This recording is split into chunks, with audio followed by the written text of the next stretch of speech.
Number 1, Joe's service station, quickly lang ha, operates a single gas pump.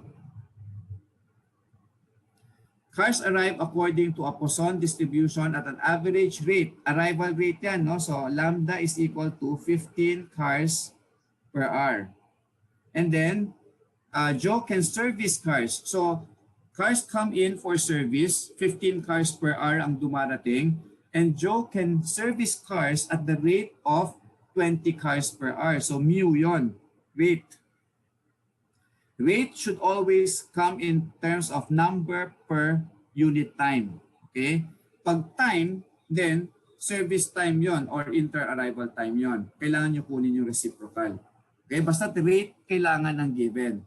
Right? And sabi sa problem, this one is Poisson. Okay? According to a Poisson process. Tapos, yung service time daw, with service time following an exponential. So if the service time is exponential, then it follows that the service rate is also Poisson. Okay? And then the problem tells you, operates a single gas pump. Ang server mo kasi dito sa problem na to is the gas pump. Okay? So therefore, number of servers equal to 1. So now, ang unang-una yung ginagawa dapat talaga sa queuing theory problems is the Kendall-Lee notation. Kasi, based on the Kendall-Lee notation, you would know what case or what queuing formula to use. What queuing model pala to use. There are 7 queuing models eh. In the test, I will not tell you what it is. You need to look at the problem, ano yung assumptions, ano yung description, okay, and then come up with the Kendall-Lee formula, okay, para malaman mo kung anong case ang gagamitin. So for case 1, Poisson arrival, letter A, Poisson service rate, letter B, 1 server, letter C. Okay, dapat alam niyo, kabisado nyo to. The formulas, open formula naman.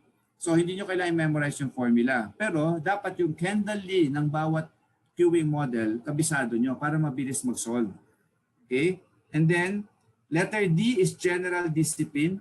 Always, kapag walang sinabi sa problem, kung first come, first serve or anuman, general discipline. Letter E, pag walang sinabi sa problem na merong restriction or limit doon sa system, kung ilan yung customers na pwedeng pumasok, then the assumption is always infinite yung queue. Okay? Kahit sino pwedeng pumila. Infinite queue. And then letter F, calling source, population. Kung walang sinabi kung saan nanggagaling yung arriving customers, the assumption is always infinity. Okay? So once you have the Kendall-Lee notation, you can now say that this is a case 1 problem. So pag alam mong case 1 problem yan, alam mo agad na ang formula na gagamitin mo is this. Okay? This is the formula that you will use. Yan, case 1, summary of case 1 formula. Pag case 2 siya, pupunta ka sa summary of case 2 formula. Okay? So now, letter A, quickly. What fraction of the time is Joe busy servicing cars? Ano yung hinahanap dyan? Raw po. Ha? Raw. Okay? Probability, fraction of the time is a probability. Probability na busy is equal to raw. There are actually 2 ways to solve. Okay? Raw is lambda over mu, and lambda is 15, mu is 20, so that's 0.75. Okay? Probability BC. Pwede ka rin mag-solve ng probability BC in terms of probability of N, yung number of customers in the system. BC yung gas station pag may customer, tama ba? Isa lang yung pump niya eh. Basta may customer ka sa system, busy siya. Tama ba? Yes po. Okay, so how do you model yung may customer sa system? N should be greater than or equal to N should be greater than or equal to 1.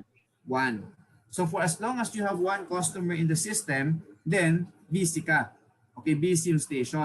But of course, it's very difficult to solve n greater than or equal to 1 kasi 1 up to infinity yan eh. Kasi walang limit yung Q eh. So, the best way to solve this is 1 minus what? N less than 1.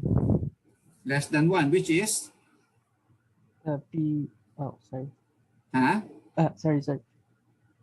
0.75. 1 minus P0, tama?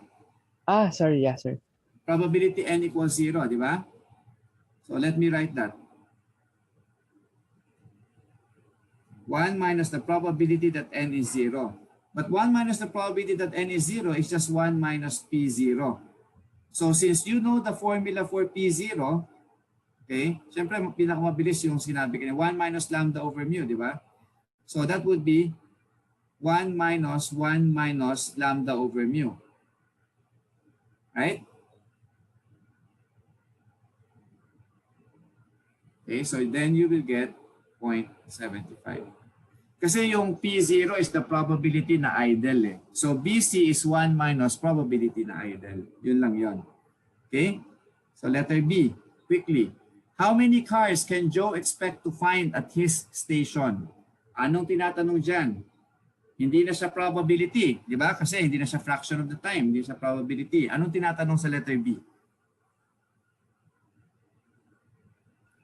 Is it L, sir? Okay, how many cars can Joe expect to find at his station? So sinabi sa problem, sa station. Ilang kotse sa station? Ibig sabihin, the system is your station eh.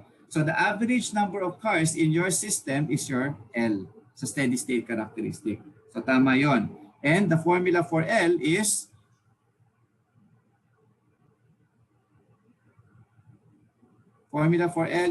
lambda over mu minus lambda.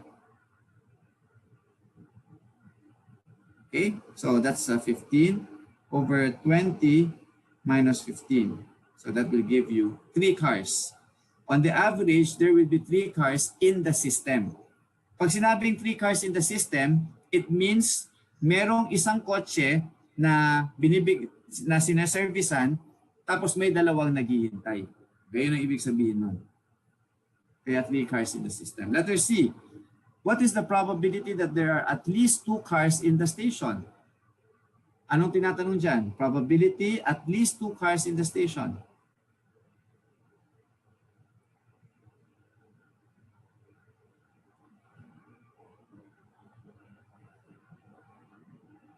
Sir, probability of N greater than 2. Again, Greater than or equal to 2. greater than or equal to 2. Again, greater than or equal to 2 is 2, 3, 4, 5, 6, 7, 8. Ang dami, di ba? So, solve this using what?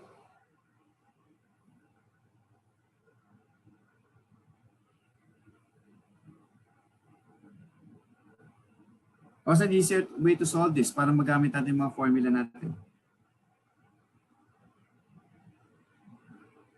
Mag-1 minus po ba? 1 minus, kasi masyadong marami yung n greater or equal to 2 eh, di ba? N equals 2, 3, 4, 5, ang dami. So, 1 minus what?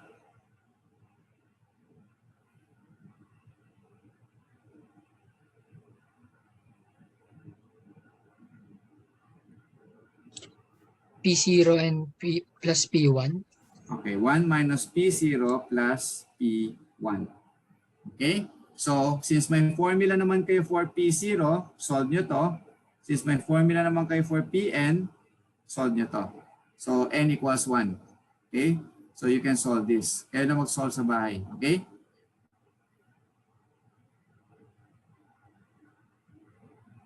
P0, that's 0.25. Alam nyo na yung P0 eh. So, solve nyo na lang yung P1. Okay, next, letter D. How long can a driver expect to wait before his car enters the service facility?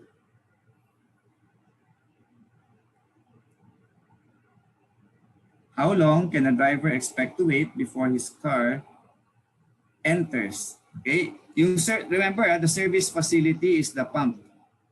Okay, yung station, no? May pump. Okay, so ang tanong, how long? Tapos waiting time yan, di ba? Waiting time before makapasok ka sa service facility para makapag-gas ka. Anong tinatanong? WQ po ba? Okay, WQ. Okay? Hindi siya W ha, kasi ang W is how long naghihintay yung isang driver sa station. Letter E. Okay, letter E. If you need to put in gas at Joe's service station, how long will it take you on the average? So tinatanong na dyan, gaano katagal ka maghihintay kapag kailangan mo magpagas? Okay, so ibig sabihin, maghihintay ka sa pila, tapos maghihintay ka pa habang nilalagyan ng gas. So yun yung W. Pero yung WQ, yan yung naghihintay ka lang sa pila.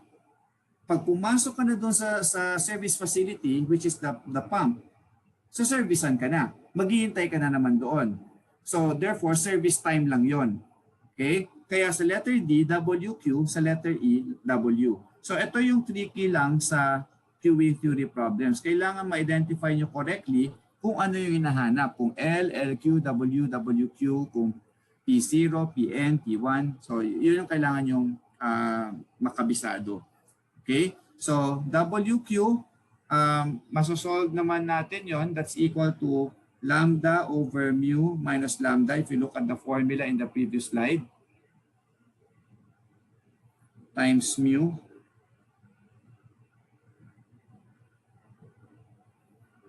Okay? And then that would be 15 over 20 minus 15 times 20. Okay? And then for W, that would be equal to L over lambda. So that would be equal to 3 over 15 or 0.2 hours. Ito 0.15 hours. Okay?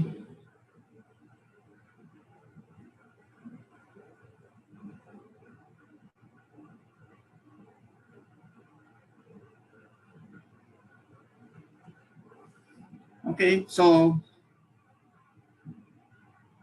connected ito, number 2.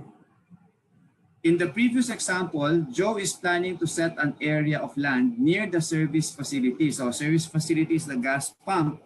Okay, tapos meron kang waiting area bago ka maka-enter doon sa gas pump or the service facility. So gustong gawin ni Joe is to set an area, okay, an area to park cars waiting to be serviced. Okay, waiting to be serviced. So bago ka makapagpunta sa pump, gusto niya may area siya na maghihintay doon yung mga kotse. So if each car requires 200 square feet on the average, ang tanong, how much space would be required? Okay. Ano yung kailangan natin i-compute sa number 2 para ma-compute natin yung space requirement?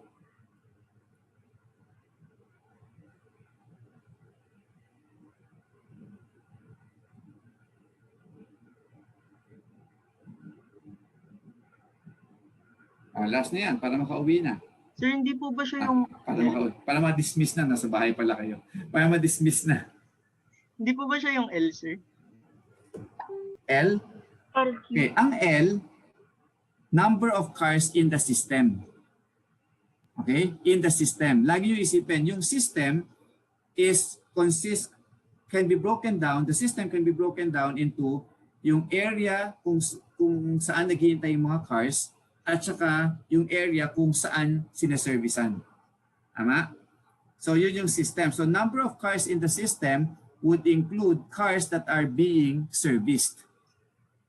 Nandun na siya sa service facility. Nandun na siya sa gas pump. Okay? Pero in determining how much space, ang gusto lang naman kasi niya is di ba? Space to park cars. So ibig sabihin, ang concern lang niya is yung waiting area lang.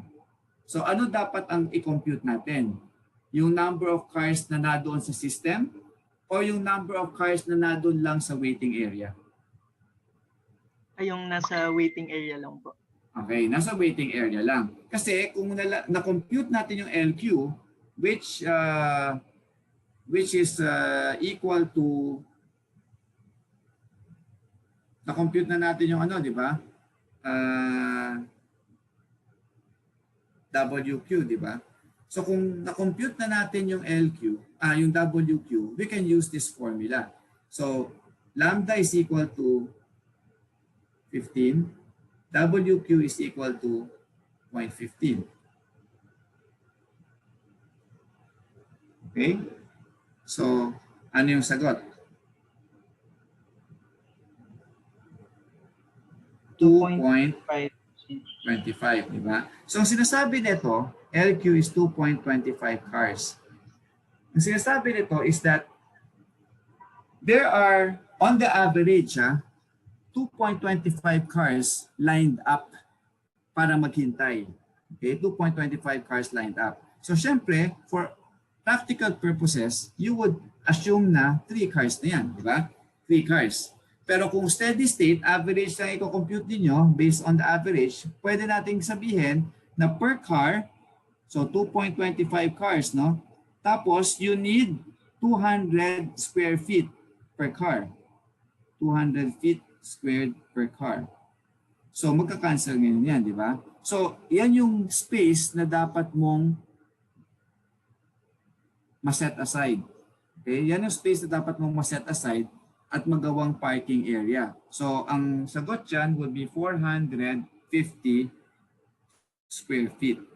Pero syempre, the 450 square feet is really just for 2 cars with some allowance, di ba? So, since steady state na to, talagang may decimal na lalabas. So, wala tayong magagawa. So, steady state din yung sagot natin, 450 square feet. Pero, practical purposes, dapat 3 times 200 ito.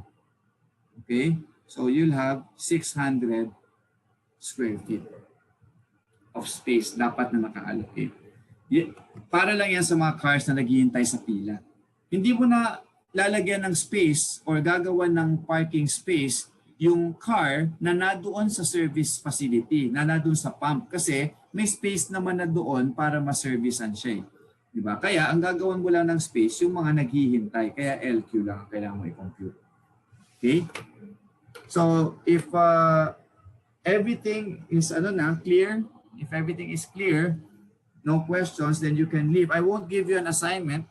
Just continue lang. Next meeting, ang gagawin natin, puro problem solving. Hindi na ako magde-derive ng models. No? So, dediretso na ako sa case 2. I skip all of these derivations. Same principle.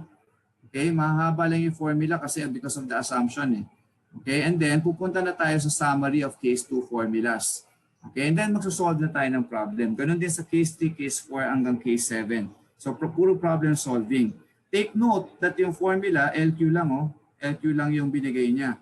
Kasi the rest, pag alam mo yung LQ, masosolve mo na yung WQ, masosolve mo na yung W, masosolve mo na yung L. Okay? Using Little's formula. Kaya isa lang talagang kailangan i-derive, the rest, Little's formula.